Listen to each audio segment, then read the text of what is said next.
కాళేశ్వరం ప్రాజెక్టుపై కొనసాగుతున్న రగడపై మనతో మాట్లాడడానికి ఎమ్మెల్యే పాల్వాయి హరీష్ బాబు ఉన్నారు. ఒక్కసారి మాట్లాడించేటువంటి ప్రయత్నం చేద్దాం. హరీష్ బాబు గారు, కాళేశ్వరం ప్రాజెక్టు సంబంధించి పెద్ద ఎత్తున రాజకీయంగా కూడా పెద్ద ఎత్తున చర్చ జరుగుతుంది. ఈ నేపథ్యంలో హరీష్ రావు కాసేపటి క్రితం పవర్ పాయింట్ ప్రజెంటేషన్ ఇచ్చి మీరు గతంలో తమ్మిడి అట్టి దగ్గర కాకుండా మాకు అన్యాయం చేశారని, అక్కడ నీటి లభ్యత లేదని చెప్పి ఒకవైపు మహారాష్ట్ర గవర్నమెంట్, ఇంకోవైపు సిడబ్ల్యూసి కూడా చెప్పి నిర్ధారణ చేసిందని అంటున్నారు. అబద్ధాల హరీష్ రావు గారు ఎన్ని మాటలైనా చెప్పగలుగుతాడు. ఆయన మాట్లాడే ప్రతి మాట అబద్ధమే. తుమ్మిడిటి దగ్గర నీటి లభ్యత లేదు అనేది అబద్ధమే. కాళేశ్వరం ప్రాజెక్టు సైట్ డిజైన్ చేసింది అధికార యంత్రాంగం అని చెప్పడం కూడా అబద్ధమే. కాళేశ్వరం ద్వారా 20 లక్షల ఎకరాలకు ఆయకట్టుకు నీళ్ళు ఇచ్చినామని చెప్పడం కూడా అబద్ధమే. ఆయన పూర్తిగా వాస్తవ దూరంగా ఈ పవర్ పాయింట్ ప్రజెంటేషన్ ప్రవేశపెట్టిండు. కేవలం రేపో ఎల్లుండో వారు జ్యుడిషియల్ ఎంక్వైరీ కమిషన్ ముందుకు పోవాలి. అంతకన్నా ముందే ప్రజలకు వివరణ ఇచ్చుకునే ప్రయత్నం వాళ్ళు చేస్తున్నారు. తప్పకుండా నాకు నమ్మకం ఉన్నది, ప్రజాస్వామ్యంలో జ్యుడిషియల్ ఎంక్వైరీ గిట నిష్పక్షపాతంగా జరిగితే తప్పకుండా ఈ దోషుల్ని పట్టుకోవచ్చు, వారిని శిక్షించవచ్చు.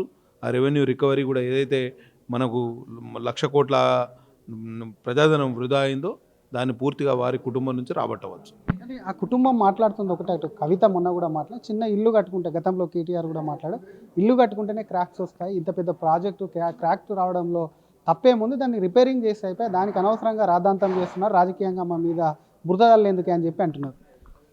అది క్రాక్ కాదండి, మీరు ఏమైనా చూసినరా? అది ఒక్కొక్కటి దాదాపు 7 ఫీట్లు 8 ఫీట్లు కుంగిపోయింది. మొత్తంగా 7వ బ్లాకు పూర్తిగా కుంగిపోతే ఇప్పుడు 6వ బ్లాక్ 8వ బ్లాక్ మధ్యలో అనుసంధానమే తెగిపోయింది. ఇప్పుడు మొత్తం బ్లాక్ తీసేసి కొత్త బ్లాక్ కట్టాలి. కొత్త బ్లాక్ కట్టినంత మాత్రాన అక్కడ ఆ బ్యారేజ్ పనిచేస్తుందా? సీపేజ్ ఉండదా? లీక్స్ ఉండయా? లేకపోతే ఈ బ్లాక్ బాగా రిపేర్ చేసిన తర్వాత 8వ బ్లాక్లో సమస్యలు ఏర్పడవా? 6వ బ్లాక్లో సమస్యలు ఏర్పడవా? 2వ బ్లాక్లో సమస్యలు ఏర్పడవా అని వాళ్ళు రాసిస్తారా? సిమిలర్ సీపేజెస్ బుంగలు అన్నారం సుందిలలో కూడా ఉన్నాయి.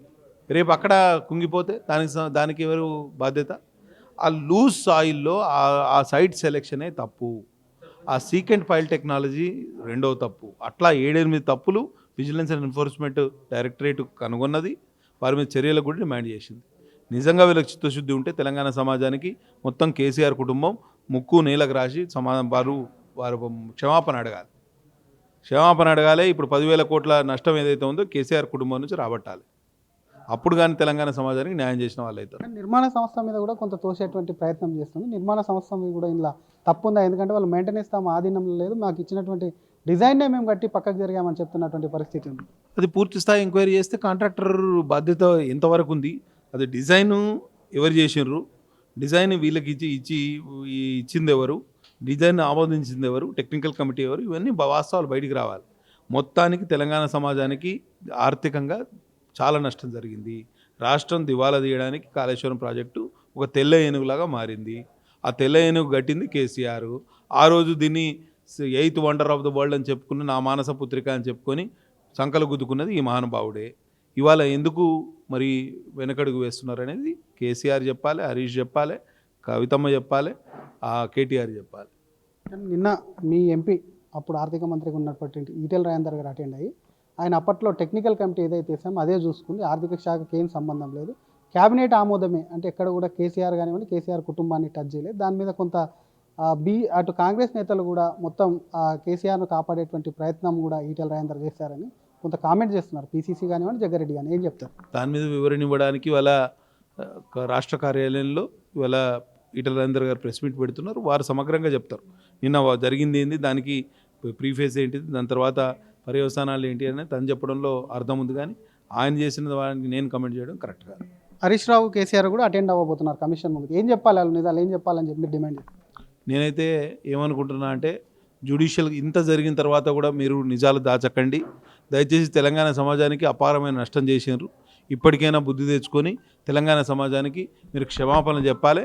ఆ డబ్బులు ఏవైతే 10,000 కోట్లు ఈ గోదావరి పాలైనాయో ఆ డబ్బులు మీ నుంచి రాబట్టడానికి జ్యుడిషియల్ కమిషన్ ఏదైనా చొరవ తీసుకోవాలి అని నేను జ్యుడిషియల్ కమిషన్ వారిని కూడా కోరుతున్నాను. Thank you sir. ఇది హరీష్ రావు కాళేశ్వరం ప్రాజెక్టుకు సంబంధించి కూడా అన్ని అబద్ధాలే చెప్తున్నారు. అక్కడ నష్టపోయినటువంటి ప్రాజెక్టుకు సంబంధించినటువంటి 10,000 కోట్లు ఆ కుటుంబాన్ని నుంచే వసూలు చేయాలని చెప్తూనే, మరొక పక్క ప్రాజెక్టుకు సంబంధించి రిపేర్ చేస్తే మాత్రం ప్రస్తుతం కూలినటువంటి పిల్లర్ను రిపేర్ చేస్తే మిగతా పిల్లర్లు కూలయని ఎక్కడ కూడా గ్యారంటీ ఇవ్వగలరు. అది కాకుండా మిగతా 2 బ్యారేజ్లకు సంబంధించి అవి కూడా కూలవని చెప్పి ఎందుకు వాళ్ళు గ్యారంటీ ఇవ్వగలుగుతారని చర్చిస్తున్న ప్రాజెక్టు ఖచ్చితంగా కూడా ఒకవైపు తెలంగాణ యొక్క ప్రజల యొక్క 1,00,000 కోట్లు కూడా వృధా చేశారు కాబట్టి డెఫినెట్గా వాళ్ళ మీద చర్యలు తీసుకోవాలి. కమిషన్ కూడా వీలైనంత తొందరగా వాళ్ళని ఎంక్వైరీ చేసి వాళ్ళ నుంచి ఆ డబ్బులు రాబట్టాలని చెప్పి కూడా బీజేపీ ఎమ్మెల్యే డిమాండ్ చేస్తున్నాయి. మరొక పక్క కేసీఆర్ ఇటువంటి ప్రాజెక్టు కట్టినందుకు కూడా తెలంగాణ ప్రజలకు తప్పైందని చెప్పి ముక్కు నేలకు రాయాలంటూ కూడా ఆయన డిమాండ్ చేస్తున్నారు.